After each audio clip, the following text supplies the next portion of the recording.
Hello, my name is Rich Howard, owner of Architectural Builder Supply, and this video is to discuss the must-haves of a locksmith library. I've referred to some books likely in a library in prior videos, and someone on YouTube said, hey, send me that list of your books in your dictionary, your books in your library. There's a locksmith dictionary in there as well, which is just published from Aloha that you could get your hands on. But for me, the library is the must-haves, a very, very short list. And then there's the library of everything that you collect over time. Books on locksmithing are not like locksmithing tools in the sense, well, they actually are like locksmithing tools in the sense that you can use an HPC Blitz machine, and you can use a Fromen, and you can use depth and spacing keys. You can originate keys in multiple different ways, but there's generally one tool that's better than the others. And locksmithing books are the same that I have found as well. Many of them talk about the same topic. So if you're studying locksmithing to become a CRL or a CPL or a CML, probably not a CML, but if you're studying to become a CRL, you're likely, and then beyond, you're likely going to read the same reference to the Egyptian lock 50 times in 50 different books. And it's super important. So you'll get that same data in lots of different places. But the bottom line is this. There are must-haves, and then there's everything else that you collect over time. And my locksmithing library is, that wide. But there's really only one book and then another that I refer to and go to all the time. So let me show you what those all are and why. If you've not hit subscribe yet, we would very much appreciate if you did, and hopefully you're enjoying this video. Now, let's get back to it. So in the locksmithing library must-haves, there's really just one book that has to be discussed first, and it's Fundamentals of Master Keying by Jerome Andrews, CML. Why? Well, this book, and when you're looking for books on locksmithing topics, there's lots of them. And if you're studying for the CRL and beyond, you're probably going to dive into a lot of them. And you can easily spend several hundreds of dollars on building a locksmith library. In my opinion, that's never a bad idea in order to be able to, have reference documents. However, there's one that I go back to, and it's Fundamentals of Master Keying.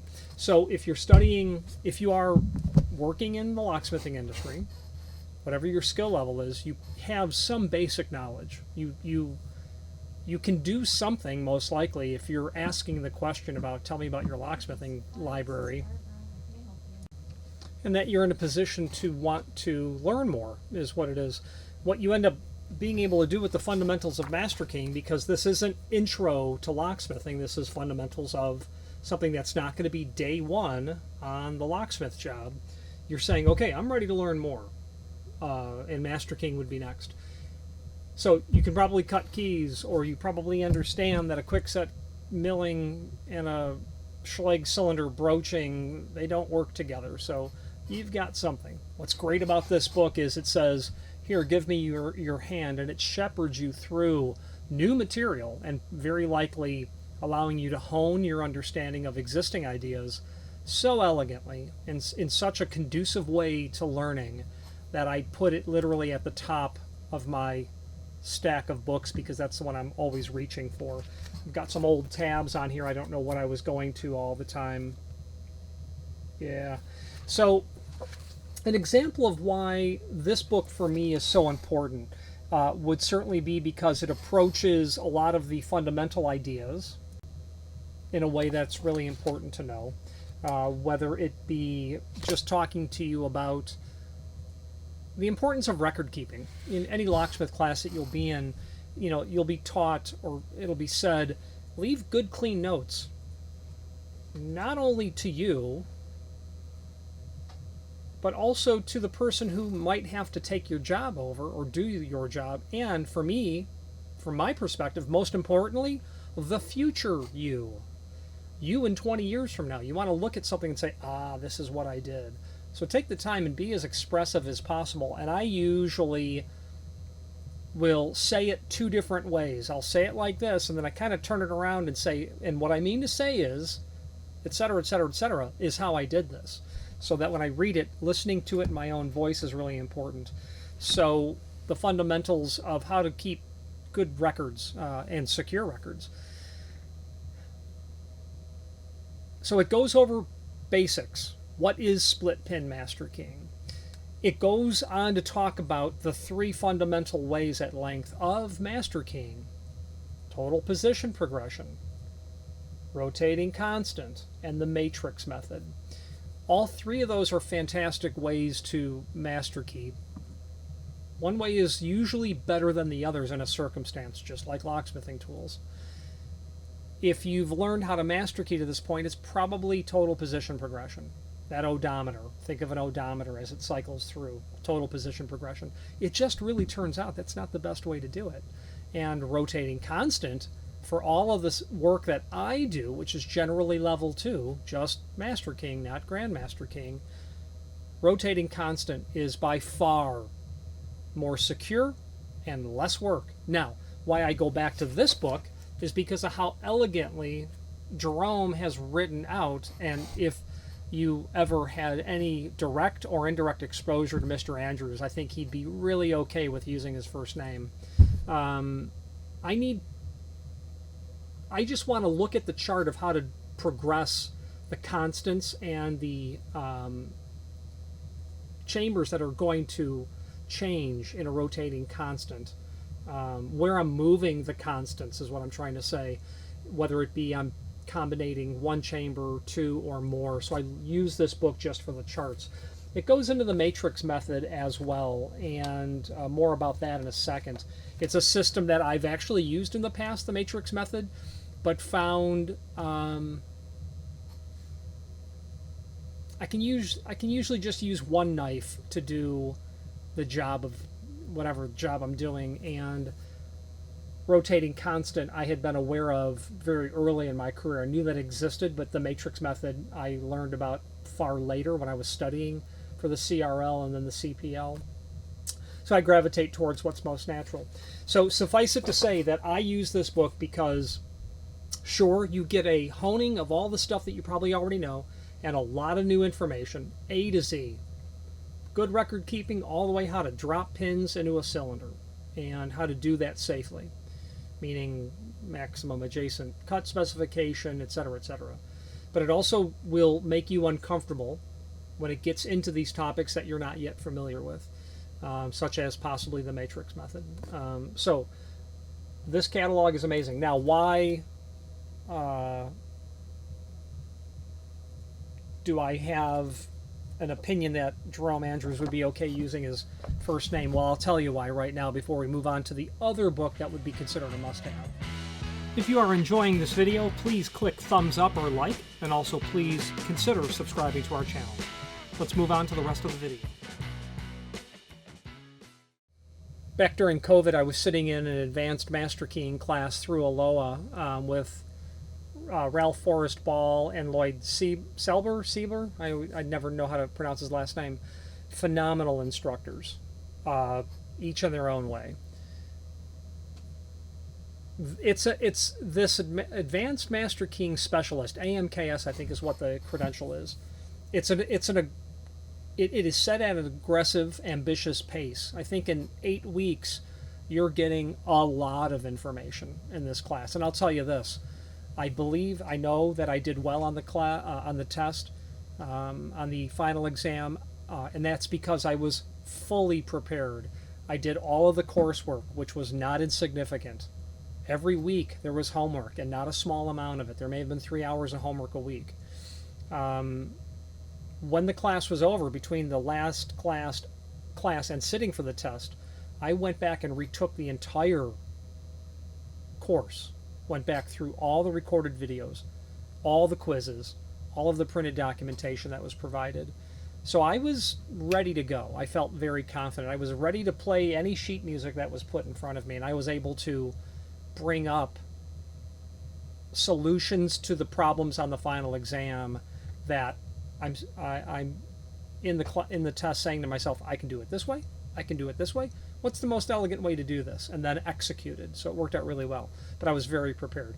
At the end of the first class, they went out to a Zoom shot showing everyone with their names, and there was a Jerome Andrews that was there.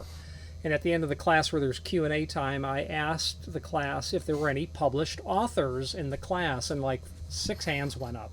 And I thought to myself, yeah, that makes sense. You know, these are industry guys that are going to be published.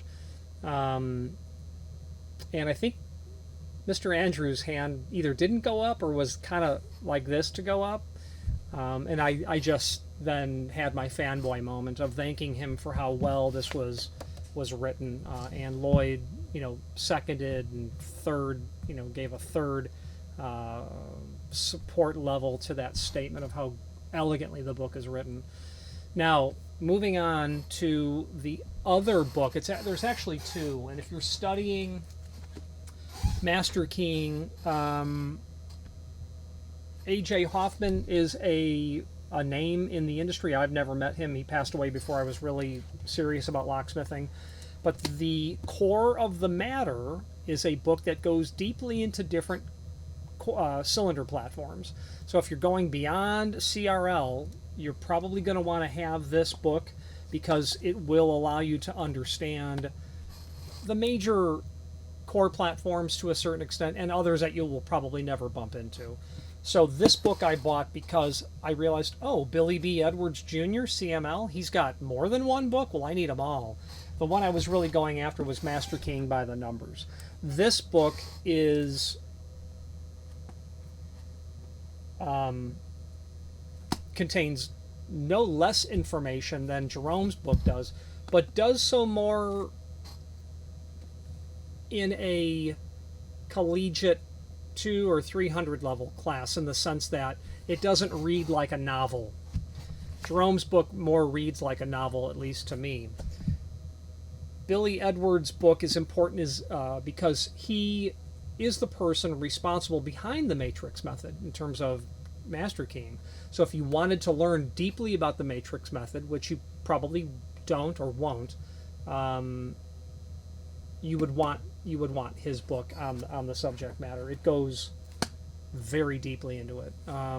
What's most memorable of this book is he basically said early in his career that he looked at all these numbers and realized, oh, that's just, I could put that together in a table or in a matrix and snap my fingers and voila, it's foolproof. And it is once you study it and look at it, but the nuances and the science behind it get real muddy for me beyond level 2. So I read this to the point where I can't say that I understood all 370 pages of it, but hung in there as far as I could. The core of the matter book was important to me because when I was accumulating my locksmith library, I was literally pursuing the CRL, taking that exam, which they allow you 4 hours, and I took 3 hours and 58 minutes, only because I wanted to do as well as possible, and I was going to use all of the allotted time. I may have finished at 3 hours or 2.5 hours and then went back and checked and rechecked and rechecked and rechecked until I was going to submit the test with 2 minutes to spare in case there was a problem. So those, Jerome Andrews, Fundamentals of Locksmithing, and Billy B. Edwards Jr., both CMLs, Master Keying by the Numbers, would be the 2 books that I would go for. And if I had one, I'm sure Mr. Edwards would agree this would be a great choice because of its readability and approachability. If you work in locksmithing, this is a must. It just is a must. To operate without it, you're denying yourself a really pleasant source of information. So someday in the future I will go over all the books, and I'll probably prepare a little bit better about pointing out what I like in each of the books. That's a substantial undertaking because it's probably been 3-4 years since I've turned every page of those books. But the bottom line is, and it is hundreds of dollars, if not well more than that, to accumulate a locksmith library.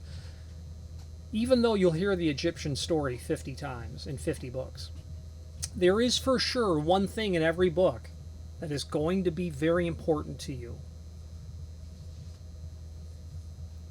There's going to be a lot of stuff that you'll never encounter. But that is the life of being a locksmith. There's always going to be something new.